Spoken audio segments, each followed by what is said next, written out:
beautiful people? Welcome back to louroktv. And today, I guess it's a little bit of a YouTube reflection for my boy Mike, baseball collector. He just wants to know what this platform means to us. And I'm just gonna go off the top of the dome. Nothing really rehearsed.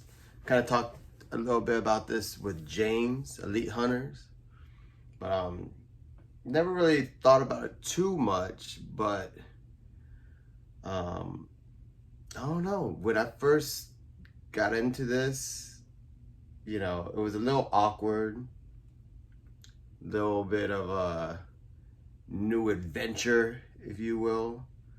But I just wanted to join the club. You know, I'm seeing all these like-minded individuals,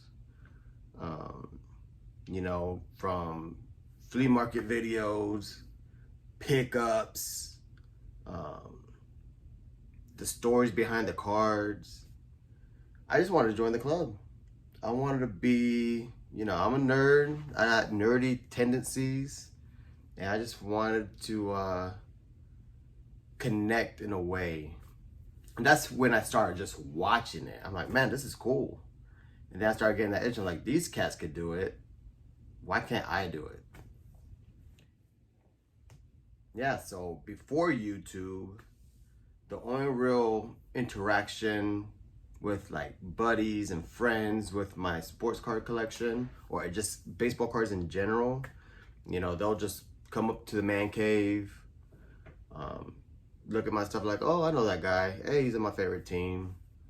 And of course, everyone gets the arbitrary question of, what's the most expensive card you have? And that kind of just kills the mood. It's like, this one's pretty dope. It's fire. It's how much it is. Like, why don't you just sell this stuff? Like, because then I won't have it.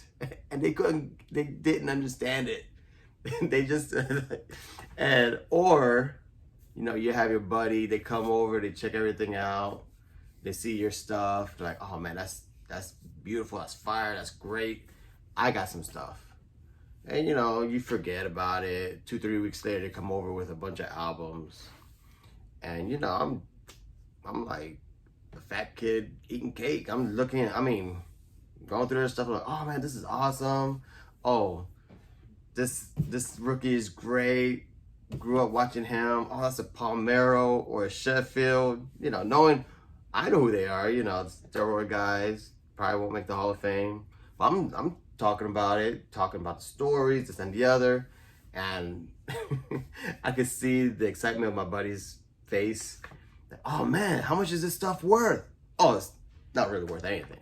But you're talking about it like, I'm like, that's because I like cards, bro. I grew up on this stuff. But yeah, you can put this in a yard sale, sell the box for $20. And breaking some feelings or hurting some feelings.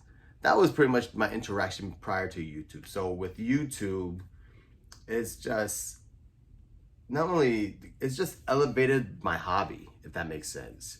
Like, I've always enjoyed cards. I've always enjoyed it, but through YouTube, it's like I'm enjoying it with friends, if that makes sense. I enjoy looking for cards. I'm already thinking about, oh, how am I gonna display it or share it? Talk about the journey, talk about the stories behind the cards on YouTube. It's just elevated my collecting, elevated my hobbies. It's actually expanded my knowledge, because, you know, going to another factor of this, Mike wants us to talk about influences. Now, I've always enjoyed like cereal cards. You know, the Kellogg's, the Post were my favorite. I got some mac and cheese cards. Just oddball stuff. Pepsi had oddball stuff back in the day. And I didn't think they were real baseball cards because it wasn't Topps or Donruss. Upper Deck was real big influence in my collection. I love Upper Deck. Upper Deck baseball was my favorite by far, but I digress. But watching people like Dave Blue Jacket, John Mangini, talk about like these e-cards, food issue cards, as if, I was like, what am it was like mind blowing, because I'm like, these are cards. They're real cards. It doesn't have to say Tops or Bowman or Upper Deck. So, you know, instead of just picking them up when I come across them, even though I've always enjoyed them, I'm like, these are legit cards. So when I go to shows, I'll pick up that stuff all the time. And not that, you know, watching YouTube is like, oh, it makes it okay to collect this stuff. But it does, because you know you're not the only one. And I've made some great relationships. I remember when I was telling my wife, hey, I have a buddy, known him for a couple months. He's gonna come down to Tampa. I'm gonna hook up. He wants to go to dinner. My wife gave me a side eye. She's like, you met a man on the internet and now you want to go out to dinner? I'm like, not by myself. You're coming. I just thank God that my wife gets along with John's wife, because I guess they can understand each other, because they have two crazy husbands who like cardboard. But yeah, thank goodness for that. So, I mean, John alone, John's come down to Tampa twice. I'm going up to where he's lived. And it's been a ball. We're already planning more trips. And Atlantic City. So John has been a great friend, a lot of knowledge. I text him a lot in regards to, you know, cards, or just to BS and talk about whatever. Jim's Elite Hunters, real good buddy of mine. Talk to him a lot on the phone, not just text. There's so many people, man. Our group chats are hilarious. You know, Donfield Dreams, Rick Vintage Oddball. Is a who's who. I'm like actually bringing down the group thread. Like, I'm low tiered. I got YouTube Hall of Famers in this thread. You know what I'm saying? George Diamond Yard. So, and then I got my Clemente brothers, I got Rudog 21, I got Scott Maz, Magnus, you know, it's just, I got the whole litany. I got all these buddies. And the funny thing is like, communicating through YouTube, cell phones, email. I remember meeting James for the first time and John for the first time. It was like we already knew each other. You know, we just picked up the conversation where we left off from, you know, cell phones and text messages. So it wasn't even awkward. You know, we just meeting in person, went to the bar, started partaking in a few drinks, and start, you know, debating players and getting other people involved.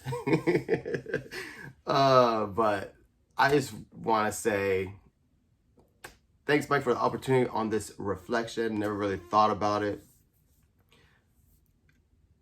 It's just a cool platform, and I don't plan on stopping. The only regret, if I have regret, is I wish I started it sooner. And that's why I always urge, like, every time we do the YouTube Hall of Fame and nominations, you know, I'm just a dude with a cell phone making videos. I don't have to do anything crazy high production value. I just wanted to show my cards, show my collection, and share my experiences. So with that, oh, on another note, Bob's at school, but to share this with my daughter Bob is awesome. And that has taken this experience to another level, because she loves it. And she loves doing this, then the kingdom will be hers. And I don't have to worry about selling it when I'm old and gray and thinking no one wants it. Because my son doesn't want it. My middle daughter doesn't want it. So Bob is all I got. And after that, she can do whatever she wants. But that's all I wanted to say. So peace out. Thanks, Mike. Go Yankees.